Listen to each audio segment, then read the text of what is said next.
5 পৃষ্ঠা 305। মহাপুরুষের স্পর্শ মহাপুরুষের সঙ্গেই চলে যায়, অন্তত বস্তু জগতে থাকে না। বস্তু জগতে ধরে রাখবার শক্তি নেই, থাকলে মিশরের ফারাওদের মমিদের কল্যাণেই পুরনো মিশর বেঁচে যেত। বুদ্ধের অস্থির ওপর স্তূপের কল্যাণে ভারতবর্ষের সকল দুঃখ দূর হয়ে যেত। ঈশ্বরের পুত্রের আবির্ভাবের পর প্রতিবেশীতে মিলে ইউরোপ জুড়ে এক অপরূপ প্রেমের রাজ্য গড়ে উঠত। এমনভাবে ইউরোপই বিশ্বযুদ্ধের কেন্দ্র হয়ে উঠত না। এটা পড়া হচ্ছে পৃষ্ঠা 305। থাকে মহাপুরুষের স্মৃতি আর বাণী। মানুষের মনে মনে বয়ে চলে নদীর মতো, কিন্তু মনে যখন সংশয় ঝড় ওঠে, কোন দূর দিগন্ত থেকে বালি এসে জমা হয়, বা প্রখরতম গ্রীষ্ম জেগে ওঠে, মরুভূমি হয়ে ওঠে মন, তখন সে নদীর স্রোতও শুকিয়ে যায়, শুষে গিয়ে উত্তপ্ত বালুর চড়ার মতো হাহা করে।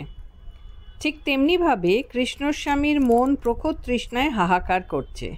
কোনো ক্রমেই তিনি রীনা ব্রাউনের কথা ভুলতে পারছেন না। কি করে পারবেন? এই রীনা দেখে সেই রীনাকে ভুলবেন কি করে? মরুভূমির মধ্যে যে নদীটি আগে বইত, তার স্মৃতি কি ভোলা যায়? বিষ্ণুপুরের লাল বাঁধের ধারে পাথরখানিকে ছুঁয়ে বসেই ভাবছিলেন কৃষ্ণস্বামী। মনে পড়ছে রীনার সেই মূর্তিমতী সান্ত্বনার মতো মূর্তি। দীর্ঘ কৃষ্ণপক্ষের ঘেরের মধ্যে জল ভরা বড় বড় দুটি চোখ, সজল চোখে কৃষ্ণেন্দুর দিকে তাকিয়ে বলেছিল, ইউ আর হার্টলেস কৃষ্ণেন্দু।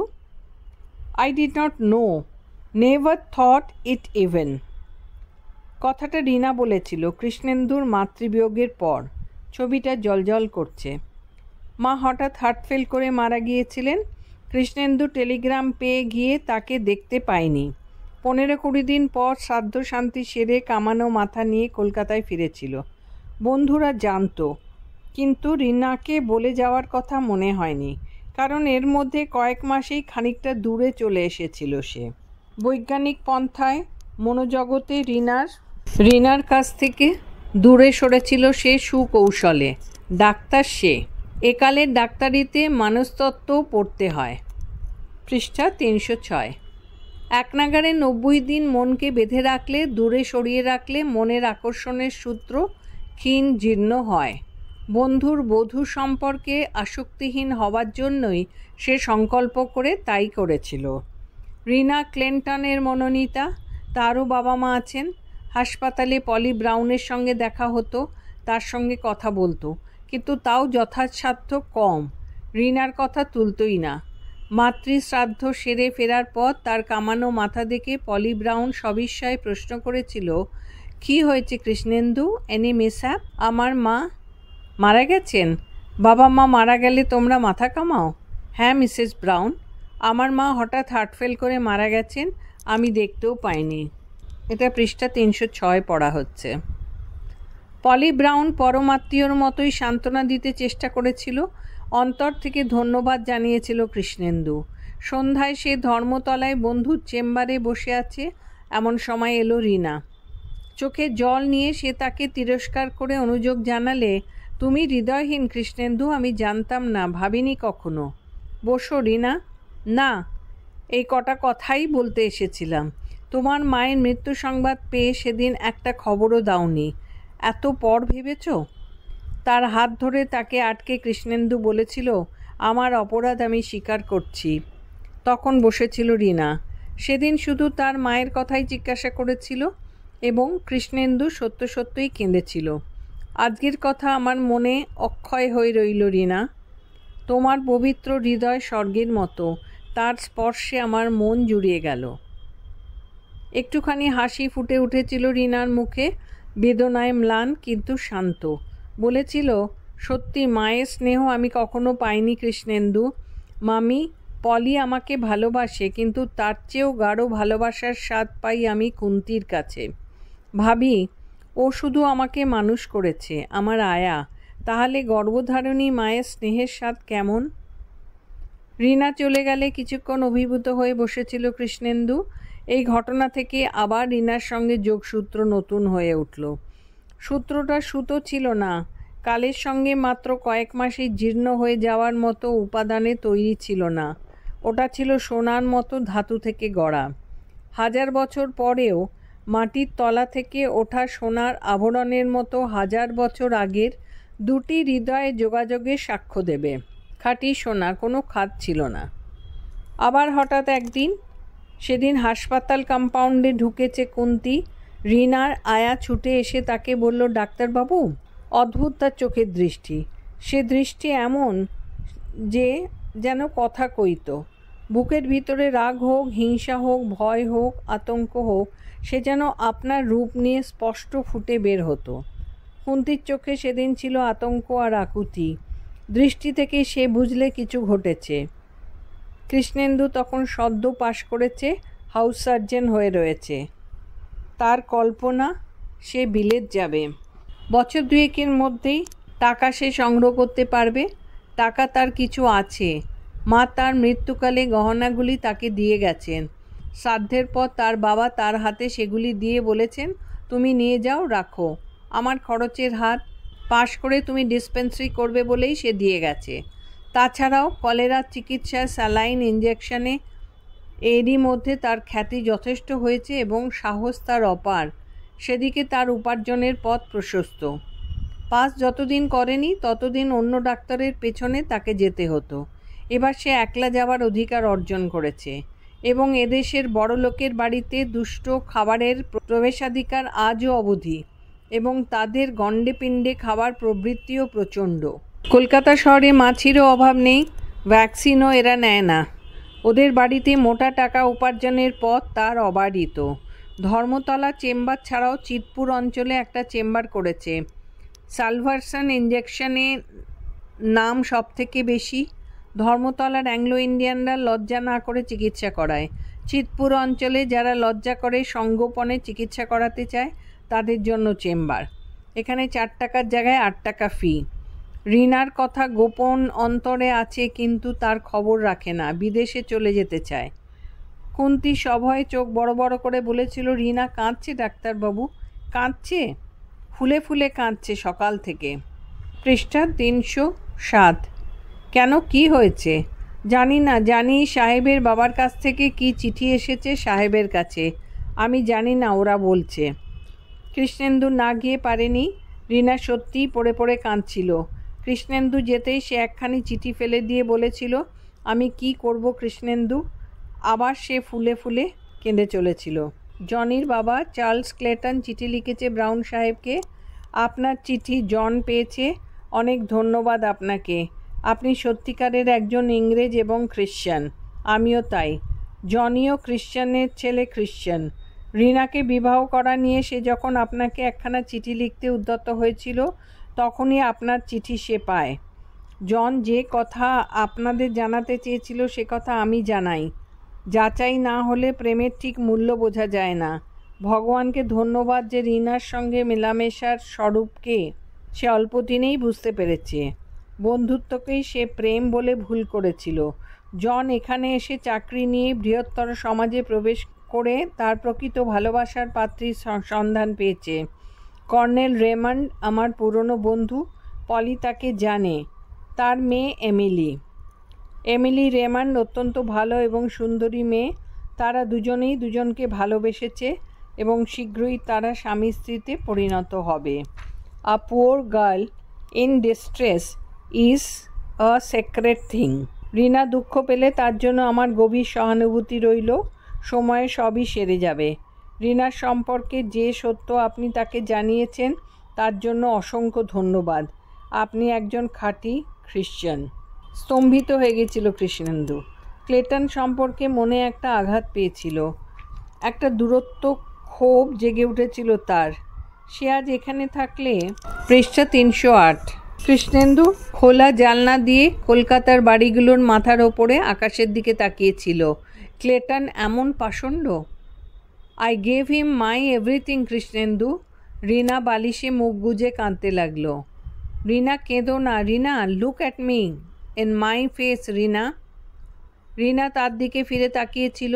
মৃদু বিষণ্ণ হেসে বলেছিল, তুমি যদি আজ আমাকে ওথেলোর মতো গলা টিপে মেরে ফেলতে পারো কৃষ্ণেন্দু। এক মুহূর্তে কি হয়ে গিয়েছিল, একটা প্রকাণ্ড উঁচু বাঁধকে টলতে টলতে হেলে ঢলে সশব্দে ভেঙে ভূমিসাৎ হতে কেউ দেখেছে? ঠিক তেমনিভাবে বাঁধ ভেঙে পড়ল, আর উন্মত্ত জলস্রোত ঝাঁপিয়ে পড়ার মতো জীবনের সকল আবেগ যেন মুহূর্তে মুক্তি লাভ করলো। রিনা, রিনা, আমি তোমাকে ভালোবাসি, কথা কটি তার মুখ থেকে বেরিয়ে এসেছিল।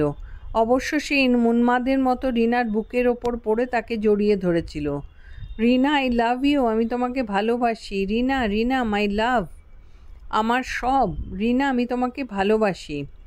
মৃদু অস্ফুট কণ্ঠে রিনা শুধু বলেছিল, কৃষ্ণেন্দু, মাই কৃষ্ণেন্দু, আমি তোমাকে ভালোবাসি রিনা। সে শুধু বলেছিল, কৃষ্ণেন্দু, মাই কৃষ্ণেন্দু, মাই কৃষ্ণেন্দু।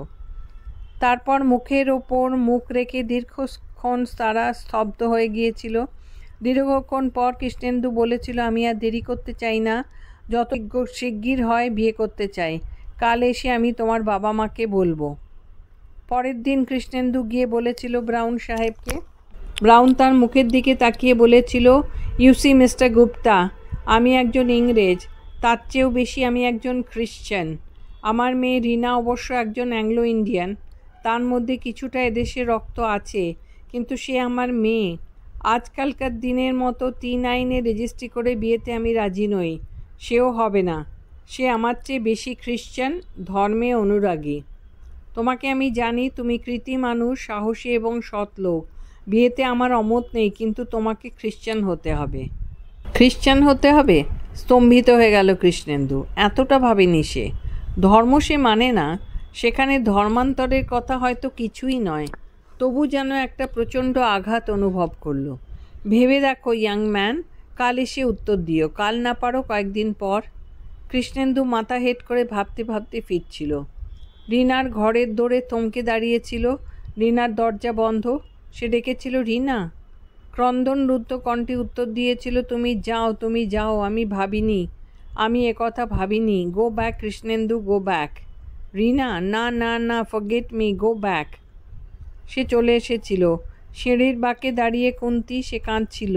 কৃষ্ণেন্দুকে দেখে বলেছিল, রিনা মরে যাবে, ডাক্তার বাবা, রিনা মরে যাবে। পৃষ্ঠা 309। পৃথিবী ঘুরছিল। আকাশ, মাটি, ঘর, বাড়ি, মানুষ সব যেন পাক খেয়ে মিলিয়ে যাচ্ছিল। একটা অসীম শূন্যতায় ভরে যাচ্ছিল তার মন। সব শূন্য, সব শূন্য। রিনা ছাড়া আজ আর সে পৃথিবীতে বাঁচবার কল্পনা করতে পারে না। ধর্ম তো সে মানে না, সত্যি মানে না, ঈশ্বরও মানে না। সে মানে নতুন কালের নতুন সত্যকে। ঈশ্বর নেই, এই সত্যই তার কাছে আজ একমাত্র সত্য। Truth is god. সত্য যদি ভগবান হয়, তাহলে সব ধর্মই আজ সমান মিথ্যা তার কাছে। তবু একটাকে অবলম্বন করে থাকতে হয়েছে তাকে। সে মানে না, তবু তাকে লোকে বলে হিন্দু বৈদ্য। তাকে কাগজে লিখতে হয়, ফর্ম পূর্ণ করতে হয়। কিন্তু আজ রিনা তার জীবনের শ্রেষ্ঠ সত্য। তার জন্য সে হবে, খ্রিশ্চানই হবে। তার বাবা। সঙ্গে সঙ্গে বুকের ভেতরটা তার হাহাকার করে উঠল। বাবা, তার বাবা। বাবা কি এটা প্রসন্ন মনে গ্রহণ করতে পারবেন? কিন্তু খ্রিশ্চান হয়েও কি সে তার সন্তান থাকতে পারবে না? তার ধর্ম নিয়ে তিনি থাকবেন। তার আচার আচরণ সমস্ত কিছুকে সে আজ শ্রদ্ধা করে, তেমনি করবে। সে তো কোনো ধর্মের আচরণের মধ্যে নিজের জীবন সত্যকে সন্ধান করবে না। সে সন্ধান করবে তার ধর্ম এই চিকিৎসা বিজ্ঞানের মধ্য দিয়ে, চিকিৎসক জীবনের আচার আচরণের মধ্য দিয়ে। তবে কিসের বিরোধ, কিসের সংঘর্ষ? হবে সে খ্রিশ্চান শুধু নামে, রিনার জন্য। দূরান্তেই সে থাকে, বাবা থাকেন গ্রামে, তিনি বৃদ্ধ হয়েছেন। তাকে তার প্রয়োজন কতটুকু?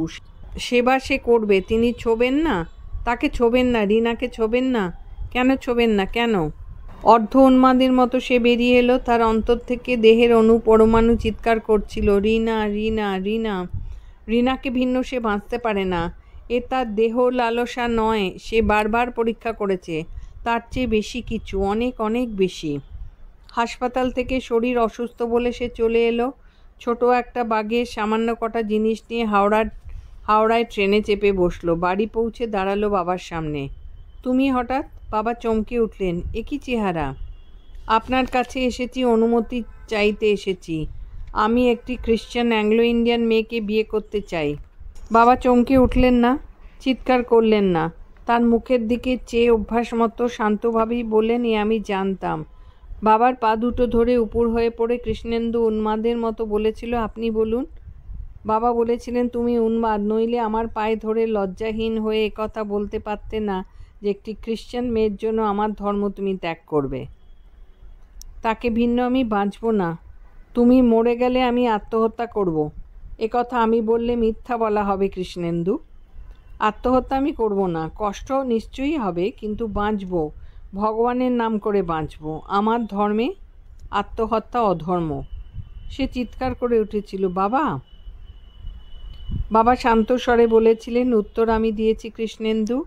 ওই মেয়েকে বিয়ে করলেও আমার কাছে তুমি মৃত, মেয়েটিকে না পেয়ে মরে গেলেও তাই।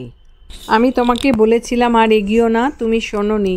তার সঙ্গে জীবনের অগ্নিসাক্ষী করে 7 পা যদি হেঁটে থাকো, তাহলে তোমার উপায় কি? পৃষ্ঠা 310। দীর্ঘশ্বাস ফেলে হেসে তিনি গোবিন্দ স্মরণ করেছিলেন। আর কথা বলেননি, উঠে চলে গিয়েছিলেন। কিছুক্ষণ দাঁড়িয়ে থেকে কৃষ্ণেন্দু যেমন উন্মাদের মতো গিয়েছিল, তেমনি উন্মাদের মতোই ফিরে চলে এসেছিল একেবারে স্টেশনে। বাবা তার একবার ফিরেও ডাকেননি। কলকাতার পথে মাঝখানে নেমে পড়েছিল, সারাটা রাত বসেছিল প্ল্যাটফর্মের ওপর। ভোর রাত্রে আবার ট্রেন ধরে কলকাতায় ফিরেছিল। এসে রিনার চিঠি পেয়েছিল। না না না, এ তুমি করো না কৃষ্ণেন্দু, আমি মিনতি করছি, এই আমার শেষ কথা কৃষ্ণেন্দু। আমি আসানসোল যাচ্ছি রেভারেন্ড আর্নেস্টের কাছে। তার কাছে শান্তি আছে, শান্তির জন্য আমি যাচ্ছি, আমি রিনা। কিন্তু কৃষ্ণেন্দু তখন দৃঢ় প্রতিজ্ঞ, মনস্থির করেছে রিনাকে তাকে পেতেই হবে। জীবনের যে কোনো মূল্যে রিনাকে তার চাই। ধর্ম, জাতি, প্রতিষ্ঠার সব দিতে পারে সে। রিনা জানে না রেভারেন্ড আর্নেস্ট তাকে শান্তি দিতে পারেন না, তার ধর্মও পারে না। শান্তি, সুখ, আনন্দ, তৃপ্তি সব আছে তাকে পাওয়ার মধ্যে। জীবনের সুখ, জীবনের শান্তি যেমন ভোগের মধ্যে, বস্তুর মধ্যে নেই, তেমনি জীবনকে ছেড়ে দিয়ে আদর্শবাদের বা ধর্মের আচার আচরণ, মন্ত্র জপ, ত্যাগ বা কিচ্ছু সাধনের মধ্যে নেই। শুধু কায়ার মধ্যেও নেই, আবার কায়া বাদ দিয়ে মায়ার মধ্যেও নেই। কায়া মায়া মাখামাখি এই জীবন। জীবনের কাম্য যদি কোথাও থাকে, তবে সে জীবনের মধ্যেই আছে। রিনা, তুমি যা চাও তা আমার মধ্যে, আমি যা চাই তা তোমার মধ্যে। রূপ, রস, বর্ণ, গন্ধ, স্বাদ, মন, মাধুর্য, স্নেহ, প্রেম, সান্ত্বনা, এই তো জীবনের কামনা। এ আছে জীবনের মধ্যেই, আর কোথাও নেই। সে বেরিয়ে পড়েছিল আবার। আর দেরি নয়। একবার গিয়েছিল সে ব্রাউনের কাছে, পলির কাছে। আমি খ্রিশ্চান হওয়া ঠিক করেছি মিস্টার ব্রাউন। ব্রাউন কয়েক মুহূর্তে স্থিরভাবে তার মুখের দিকে তাকিয়েছিল, তারপর উঠে এসে তার হাত ধরে বলেছিল, তোমাকে অভিনন্দন জানাচ্ছি গুপ্তা। কৃষ্ণেন্দু বলেছিল, আশা করি রিনার সঙ্গে বিয়েতে কোনো অমত থাকবে না আপনার? নিশ্চয়ই না, অত্যন্ত আনন্দের সঙ্গে সম্মতি দেব। রিনা আঘাতে মর্মাহত হয়ে আসানসোল গেছে, সে থাকলে উচ্ছ্বসিত হয়ে উঠত। আজই আমি যাচ্ছি চার্চে। আমি তোমাকে সাহায্য করতে পারি যদি বলো। ব্রাউনের সাহায্যে তার ধর্মান্তর গ্রহণ অত্যন্ত সহজ হয়ে গিয়েছিল। ধর্মান্তর গ্রহণের পর ব্রাউন বলেছিল, you run up to Rina, bring her back. Polly বলেছিল, সে কাঁদতে গেছে, আসুক সে হাসি মুখে। কৃষ্ণেন্দু বলেছিল, কাল যাব। ফিরে গিয়েছিল তার বাসায়। তার আগের দিন সে নতুন বাসা করেছে ধর্মতলায়, রিনাকে নিয়ে সংসার পাতবার মতো বাসা। যেখানে ছিল খ্রিশ্চান হওয়ার পর আর সেখানে থাকতে চায়নি। নিষ্ঠুরভাবে আঘাত দেবে প্রতিবেশীরা। মনে একটা প্রশ্ন জেগেছিল, ধর্ম যদি ঈশ্বর দেয়, তবে এমন অনুদার কেন? প্রেমহীন করে কেন মানুষকে? এক মুহূর্তে এতকালের প্রীতি স্নেহ সব মুছে গেল। ঈশ্বর কি প্রেমহীন, প্রীতিহীন, স্নেহহীন? সে কি বিদ্বেষপরায়ণ? পৃষ্ঠা 311। সে কি আঘাত করে? মনটা কেমন হয়ে গিয়েছিল। ধর্ম সে মানে না, ঈশ্বরকে সে নেই বলেই ধ্রুব জানে। তবু হিন্দু ধর্ম ছেড়ে খ্রিশ্চান ধর্ম গ্রহণ করে কেমন যেন হয়ে গেল মনটা। সারাটা রাত বারান্দায় ডেক চেয়ারে বসে রইল। নিউ টেস্টামেন্টখানা নিয়ে পড়বার চেষ্টা করলো, মন লাগলো না। রিনার ছবি নিয়ে তার দিকে তাকিয়ে বসে রইল। মন তখন আবার উৎসাহে ভরে উঠেছে। সারা রাত রিনার সঙ্গে বিয়ের স্বপ্ন দেখেছে। সে উঠল, আসানসোল যাবে সে। রিনা সকালে রোদ যেন সোনার ঝলক বলে মনে হচ্ছে। পৃথিবী মাটির, পৃথিবী কঠিন। সূর্যের আলো সোনা নয়, বড় উত্তপ্ত। মানুষের সবচেয়ে বড় সর্বনাশ তার আত্মপ্রবঞ্চনায়। নিজেকে নিজে সে যত বঞ্চনা করেছে তার চেয়ে বেশি বঞ্চনা আর কেউ করেনি। অলিককে সত্য বলে ধারণা করে তার পিছনে ঘুরে ঘুরে ক্লান্ত হয়ে একদিন সে মুখ থুবড়ে পড়ে হাহাকার করে মরে। সেই অলিকের মোহে সোনাকে বলে মাটি। মুখের খাদ্য ঠেলে দিয়ে উপবাসে নিজেকে পীড়িত করে। রিনার যে দৃষ্টি, সেই স্তম্ভিত বিস্ময়ে ভরা মুখ আজও তার মনে পড়ে। সে আসানসোলে মিশনে এসে রিনাকে সামনেই পেয়েছিল। রেভারেন্ড আর্নেস্টের বাংলোর সামনে উদাস দৃষ্টিতে আকাশের দিকে তাকিয়ে দাঁড়িয়েছিল। কৃষ্ণেন্দু উল্লাসে উচ্ছ্বসিত হয়ে তাকে ডেকেছিল দূর থেকে, রিনা রিনা। রিনা চমকে উঠেছিল, অস্ফুট স্বরে বলেছিল, কৃষ্ণেন্দু? হ্যাঁ রিনা, আমি কাল ব্যাপারটাইজড হয়েছি। আমি তোমাকে নিতে এসেছি। আর কোনো বাধা নেই, তুমি আমার, ইউ আর মাইন। রিনার বিচিত্র রূপান্তর ঘটতে লাগলো। কৃষ্ণেন্দু তার হাত ধরতে গিয়ে থমকে গেল। রিনা যেন কেমন হয়ে যাচ্ছে। নিষ্পলক দৃষ্টি স্থির হয়ে গেছে, তার মুখের ওপরই নিবদ্ধ, তবু যেন সে তাকে দেখছে না। যৌবন মাধুর্যে অপরূপ তার মুখখানিতে কি লেখা যেন ফুটছে। কপালে, ভ্রুতে, দুটি ঠোঁটে ক্ষীণ রেখায় স্তম্ভিত বিস্ময়ের সঙ্গে আরও দুর্বোধ্য কিছু যেন ফুটে উঠেছে সমস্ত কিছুতে। তার মধ্যে আশ্চর্য দৃঢ়তা এবং আশ্চর্য আরও কিছু, মহিমা। হ্যাঁ তাই। ধীরে ধীরে রিনা বলেছিল, খ্রিশ্চান হয়েছ আমার জন্য? হ্যাঁ রিনা, তোমার ধর্ম, তোমার ঈশ্বর ত্যাগ করেছ? ছি ছি। রিনা, কি বলছো? তুমি বুঝতে পারছো না কি ভয়ানক? রিনা, আমি তোমার জন্য জীবন দিতে পারি রিনা। লাইফ ইজ মর্টাল, জীবন নশ্বর, একদিন তো যাবেই। অসংখ্য জীবন অহরহ যাচ্ছে কৃষ্ণেন্দু। ইচ্ছে করে মানুষ মরছে, বিষ খাচ্ছে, গলায় দড়ি দিচ্ছে। মানুষ মানুষকে মেরে নিজে মরছে।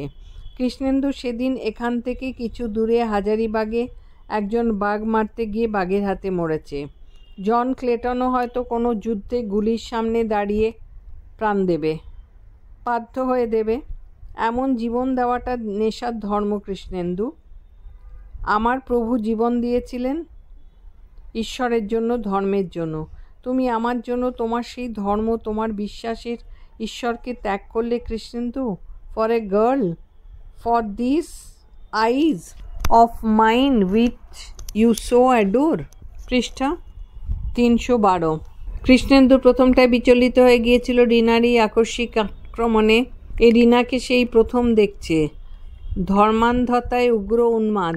সে নিজেকে সম্বরণ করে এবার বাধা দিয়ে বলেছিল, don't be silly Rina. Silly? প্রদীপ্ত হয়ে উঠেছিল রিনা। দৃঢ় স্বরে কৃষ্ণেন্দুও বলেছিল, ইয়েস সিলি, কারণ কোনো একটা ধর্মকে মানুষ অবলম্বন করে রিনা, ওই ধর্মকে অতিক্রম করে সর্বজনীন মানব ধর্মে উপনীত হবার জন্যে। এই ধর্মের গোঁড়ামি আর বন্ধনের মধ্যে বন্দির মতো বাঁধা থাকবার জন্য নয়। ইয়েস মানি, শুনেছি, কিন্তু বুঝতে পারি না। না পারি এটুকু বলতে পারি যে যারা ওখানে পৌঁছতে চেষ্টা করে তারা একটি মানুষকে পাওয়ার জন্য সে তপস্যা করে না, তপস্যা করে সব মানুষকে আপনজন বলে পেতে। একটি নারীর কাছে নিজেকে সমর্পণ করে না কৃষ্ণেন্দু, সকল জনের কাছে নিজেকে বিলিয়ে দেয়, ঢেলে দেয়। ঈশ্বর বড় পবিত্র, বড় মূল্যবান, তাকে তুমি ত্যাগ করলে কৃষ্ণেন্দু আমার জন্যে? না না, কি বলছো তুমি রিনা? রিনা আবার স্থির দৃষ্টিতে তার দিকে তাকিয়ে রইল। রিনা? রিনা বললে, না, আমার জন্য নয়। যে সৌন্দর্য তুমি ভালোবাসো সেই সৌন্দর্যময় একটি নারীর জন্যে। কণ্ঠস্বর তার রুদ্ধ হয়ে আসছিল, চোখ দিয়ে জল গড়িয়ে এলো এবার। ব্যাকুল হয়ে কৃষ্ণেন্দু তার হাত ধরে বলল, রিনা ছেড়ে দাও, leave me, don't touch me, please please. Rina নিরুচ্ছ্বাস কান্না কাঁদতে কাঁদতে রিনা বললে, তুমি ভয়ঙ্কর কৃষ্ণেন্দু, তুমি ভয়ঙ্কর। একটি নারীর জন্য তুমি তোমার ঈশ্বরকে ছাড়তে পারো? কৃষ্ণেন্দু, আমার চেয়ে সুন্দরী নারী অনেক আছে, তাহলে তাদের কাউকে যখন দেখবে সংস্পর্শে আসবে, সেদিন আমাকেও তুমি ছুঁড়ে ফেলে দেবে তুচ্ছ বস্তুর মতো। তোমার যে ঈশ্বরকে তোমার একান্ত আপনার বলে এতদিন জেনে এসেছো, ভালোবেসেছ, বিপদে ডেকেছ, অভয় পেয়েছ, ও তুমি যাও, আমি তোমাকে ভালোবাসি, কিন্তু না, বিবাহ করতে আমি পারবো না, তুমি ভয়ঙ্কর। কৃষ্ণেন্দু স্তম্ভিত হয়ে বিস্ময়ে তার দিকে তাকিয়েছিল। প্রতিটি কথা তাকে যেন বিদ্ধ করছিল সূঁচের মতো। একটু থেমে রিনা আবার বললে, তোমার বাবা যদি আমায় বলেন তোমার জন্য আমাকে আমার ধর্মের সঙ্গে আমার ঈশ্বরকে ত্যাগ করতে হবে, তবে আমি তা পারি? না না না, তুমি যাও, তুমি যাও বলেই সে যেন ছুটে পালিয়ে গেল। একটা আতঙ্ক যেন তাকে তাড়িয়ে নিয়ে গেল। পাথর হয়ে গেল কৃষ্ণেন্দু। স্থির স্তব্ধ হয়ে দাঁড়িয়ে রইল। পৃথিবী শূন্য হয়ে গেছে অর্থহীন। তার কেউ নেই, কিছুই তার নেই। কি করবে সে? বারান্দায় দাঁড়িয়েছিল বৃদ্ধ পাদ্রী। তিনি বোধহয় দুজনের কথার মধ্যে আসতে চাননি। তিনি এবার এগিয়ে এলেন। ইয়াং ম্যান, পৃষ্ঠা 313। Good morning father. সে সচেতন হয়ে উঠল এতক্ষণে। Good morning. বসবে? বিশ্রাম করবে? Thank you father. অনেক ধন্যবাদ, তার প্রয়োজন নেই, আমি নেক্সট ট্রেন ধরতে চাই। ফাদার বললেন, কোথায় যাবে তুমি? তোমার মনের অবস্থা আমি জানি। সে বলেছিল, জানেন না ফাদার? আমিও জানি না, আমি ভেবে দেখব। Let me think father. My son, Krishnendu বলেছিল, আমি কথা দিচ্ছি ফাদার, আমি মরব না। সে চলে এসেছিল। সেই রিনা ব্রাউন, যে এরপর বুকে ঝুলিয়ে নেবে ক্রস আর যার একমাত্র পাঠ্য হবে হোলি বাইবেল, ভেবেছিল কৃষ্ণেন্দু। যে রিনা ব্রাউন সারা জীবন অবিবাহিত থাকবে ভেবেছিল, সেই রিনা ব্রাউন। সে উন্মাদিনীর মতো মদ আর ব্যভিচারে নিজেকে ভাসিয়ে দিয়েছে। আমেরিকান অফিসারের জীবনের স্বাদ মিটিয়ে নেওয়া উচ্ছৃঙ্খল উল্লাসের মধ্যে আত্মসমর্পণ করে ঘুরে বেড়াচ্ছে, ভেসে বেড়াচ্ছে। স্মৃতিও বোধহয় নষ্ট হয়ে গেছে। ওথেলের কথাও তার মন থেকে মুছে গেছে। বললেও মনে পড়ে না। ভ্রু কুঁচকে তাকিয়ে থাকে। অন্তরের অন্তঃস্থল থেকে সহ্য করতে না পারার ইঙ্গিত ফুটে ওঠে তিক্ত দৃষ্টির মধ্যে। আর কৃষ্ণেন্দু, সে কৃষ্ণস্বামী হয়ে এই অরণ্য অঞ্চলে রোগীর চিকিৎসা এবং কুষ্ঠরোগীর সেবায় নিজেকে বিলিয়ে দিয়েছে। রিনা বলেছিল, বিশেষ ধর্মকে অতিক্রম করে মানুষ নির্বিশেষে মানব ধর্মে পৌঁছেছে। মানুষ একজনের জন্য নয়, একটি নারীকে বা একটি পুরুষকে পাওয়ার জন্য নয়, সকল মানুষকে আপনার বলে পাওয়ার জন্য। শুধু রেভারেন্ড কৃষ্ণেন্দু গুপ্ত সে নয়, সে খ্রিশ্চান, সে ভারতীয় সন্ন্যাসী, রেভারেন্ড কৃষ্ণস্বামী। যে ঈশ্বরকে উপেক্ষা করার জন্য রিনা তাকে ভয় করেছিল, সেই ঈশ্বরকে তাকে পেতে হবে। তাকে খুঁজছে, তার সন্ধান সে পেয়েছে। মানুষের বস্তুময় দেহের মধ্যে তাকে সে তপস্যারত দেখেছে। চিৎ বিভ্রান্তিকর মহাসত্তা, বিরাট মহাসত্তায় উপনীত হবে মানুষ। শুদ্ধ, পবিত্র, মমতায় কোমল, সত্যে নির্মল, প্রেমে পরিশুদ্ধ, অহিংস। এই যুদ্ধের মধ্যেও সে তপস্যাকে ডুবিয়ে নিঃশেষ করতে পারেনি। তামসীর মতো সে তাকে গ্রাস করতে গিয়েও পারছে না। বিচিত্র বিষয় এই যে, তাকে সেই ঈশ্বর সন্ধানী দেখেই সেই রিনা আজ ভয় পেল, সংকুচিত হয়ে গেল, হিংস্র হয়ে উঠল মানুষ দেখে সরীসৃপের মতো। আশ্চর্য, সেই নির্মল আলোক সন্ধানী রিনা আজ ওই যুদ্ধের মধ্যে যে উন্মাদিনী তামসী নিজেকে প্রকট করেছে। সে গ্রাস করতে চায় সমস্ত তপস্যাকে, হত্যা করতে চায় ঈশ্বরকে। সেই তামসীর সেই কৃতদাসী, ক্রীড়া সঙ্গিনী, প্রেতিনী, হয়তোবা তারই প্রতীক। হে ভগবান, ওহ গড! রিনা, হঠাৎ জিপের গর্জনে তার চিন্তার সূত্র ছিন্ন হয়ে গেল। জিপ! তিনি ত্রস্ত হয়ে পড়লেন। জিপের সঙ্গে রিনার অস্তিত্ব যেন মনের মধ্যে জড়িয়ে গিয়েছে, বিদ্যুৎ চমকের সঙ্গে মেঘগর্জনের মতো। তিনি উঠে পড়লেন। হঠাৎ নজরে পড়ল জোড়বাংলা মন্দিরের মাথায় মিলিটারি পোশাক পরা কারা ঘুরছে, দেখছে বাইনোকুলার দিয়ে। প্রমোদ ভ্রমণ আর উল্লাস, উচ্ছৃঙ্খলতা আর উন্মত্ততা। তামসী রিনা সঙ্গে আছে নিশ্চয়ই। ভয়ার্তের মতো কৃষ্ণস্বামী উঠলেন। পাকা রাস্তায় নয়, মাঠে মাঠে এসে বনের পথ ধরে। হঠাৎ থমকে দাঁড়ালেন। রিনা তার ঈশ্বর, তাকে দিয়ে নিজের জীবনে নিঃস্ব হয়ে গেল কি? তার অবিশ্বাস, তার তিক্ততার হাহাকারে, ভয়ঙ্করতায়।